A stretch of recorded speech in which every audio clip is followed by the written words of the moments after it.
janë dy begati shumë njerëz që i humbin në këtë botë. Ajo është shëndeti dhe koha e lirë. Me shëndet njeriu ka fuqi, e madhron Zotin. Dikush ka qef me ardhë në xhami, po se ka shnetin me ardhë. Me shëndet dikush ka qef me shku në haxh, po s'ka mundësi. Me shëndet dikush ka qef me punu dhe me dhënë zeqat, s'ka mundësi. Atëherë Allahu ta ka dhënë shëndetin, forcën që ta fitosh kënaqësinë e Allahut. Edhe me këtë shëndet, brenda kohës jemi të krijuar, brenda kohës jetojmë, dhe brenda kohës vdesim dhe fitojmë kënaqësinë e Allahut. Atëherë si e shfrytëzon shëndetin dhe kohën tënde? Koha po shkon, o vllai dashur, ne si e harxojmë dhe si duhet me harxhu këtë më të shtrenjtën që Allahu na dha neve. Sot këtë bota janë t'i kallë dritat, janë të ndriçu që syri tyre të shef ndriçim me fundin e vitit. S'jam të fol për vit, jam të fol për një dritë më të veçantë. Nëse ty t'u ka shkym drita e nurit në zemrën tënde, në mendjen tënde, në vullnetin tënd, në optimizmin tënd, ti badihava i shiqon drita se ti ki të shkym të mrena në shpirtin dhe në zemrën tënde. Atëre, insistimi i fejes Allahu dhe i Kur'anit dhe i Sunetit është që ne t'i shfrytëzojmë këto dy mirësi, t'i dhezim dritat në zemrën tonë dhe në mendjen tonë, që t'a shfrytëzojmë kohën dhe shëndetin. E si duhet mi shfrytëzu mesazhi i shkurt? Jepja hakin Allahut, jepja të drejtën Allahut. Muadh ibn Xhebeli e pyeti pejgamberi alayhis salam, i tha: a e din çka është haki i insanit, i robit karshi Allahut, dhe haki i Allahut karshi insanit? I tha: Allahu wa rasuluhu alam. Allahi dhe pejgamberi o Muhammed e din. Çfarë çfarë edukate? Than Allahu dhe pejgamberi e din. I tha pejgamberi sallallahu alaihi wasallam: ja Muadh, e drejta e robit është që ta madhron Zotin këtë botë, edhe mos t'i ban shirk Allahut, ndërsa e kundërta e saj, ai që nuk i ban shirk Allahut dhe e madhron Allahut, është që Allahu e ka të drejtën, hakin ndaj robit me shtin xhennet dhe mos me bë azab. Allah i nasip na boft. O xhamat, na ina krit musliman, po kët iman, kët besim ndaj madhnisë Allahut dhe kët drejtë Allahut, shfrytëzoje kohën, fal namazin në kohë, sidomos në këtë kohë që heq shumë shpejt.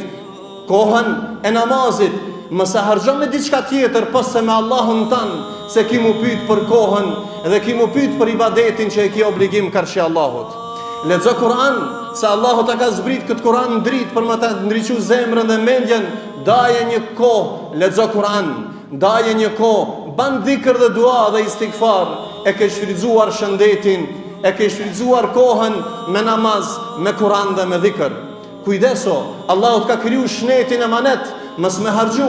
Ne shumë sene i bojnë atë dam shnetit ton. Kujdeso për vetë vetën, atëhere sepse ti e ke obligim kohën tënde dhe shnetin tënd ta menaxhosh në rrugt të Zotit. Mëso diçka të dobishme. Kujdeso për shnetin tënd dhe ban vepra të mira ndaj të tjerëve. Kështu na ka mësuar neve Islami, Kur'ani dhe Muhamedi sallallahu alaihi wasallam. Ban vepra të mira edhe për tjerët, ndihmoj prindrit, kujdesu në veçanti, sillu mirë me njerëzit dhe jep sadaka. Shfrytëzoje kohën, largoju nga harxhimi i kohës bosh, shumëtri, kafët full, kafiçat full, çajtorët full, ndërsa kur bëhet fjalë për dituri, kur bëhet fjalë për aksion të xhairit, ndonjë vepër të mirë, muslimanët janë me xhumë.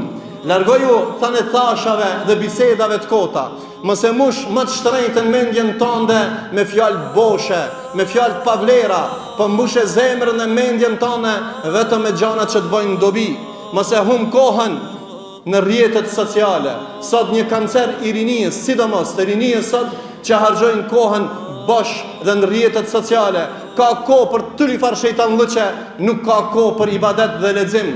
Nuk ka kohë për ibadet dhe për dhikr, nuk ka kohë për aktivitet dhe për t'i ndihmuar të tjerët, e për fat keq harxhon kohën dhe gjërat që të afrojnë te Zoti janë gjërat më të mira me shnetin dhe kohën tënde. Për fund, bani pyetje vetit, cilën vepër e ke bërë sot që e ke kënaqur Allahun? Çka mësove sot në këtë ditë të xumaje apo dje dhe çdo ditë një pyetje, një veçori plus çka e ke në shpirtin tënd? Dhe e treta, ku e harxojmë kohën? O vëllezër, koha po ik, veprat mbesin. Atëherë të bëjmë vepra. Allahu thot në Kur'an suratul Asr: wal asr, pasha kohën, innal insana lafi khusr, kit njerëzit janë humbje, illa alladhina amanu, përveç ata që besuan Allahun, illa alladhina amanu wa amilus salihat wa tawasaw bil haqqi wa tawasaw bis sabr, ata që banën vepra të mira, që thirrën hak dhe banën sabër. Allahu na bëf nga ata që e shfrytëzojmë kohën, ya rabbal alamin. E shfrytëzojmë shnetin duke madhruar Allahun subhanahu wa taala. E shfrytëzojmë kohën dhe shnetin duke ngrit pozicionin ton në xhennet prej në dynja. Nuk ngritet pozicioni jot në ahiret derisa ti nuk e ngrit veten duke shfrytëzuar shnetin dhe kohën. Allahu na bëf nga ata që e shfrytëzojmë kohën dhe shnetin, e madhrojmë Allahun dhe i dhezim dritat në shpirtin dhe në mendjen ton. Aqulu qawli hadha wastaghfirullahi li wa lakum lisa'il muslimin fastaghfiruhu innahu huwal ghafurur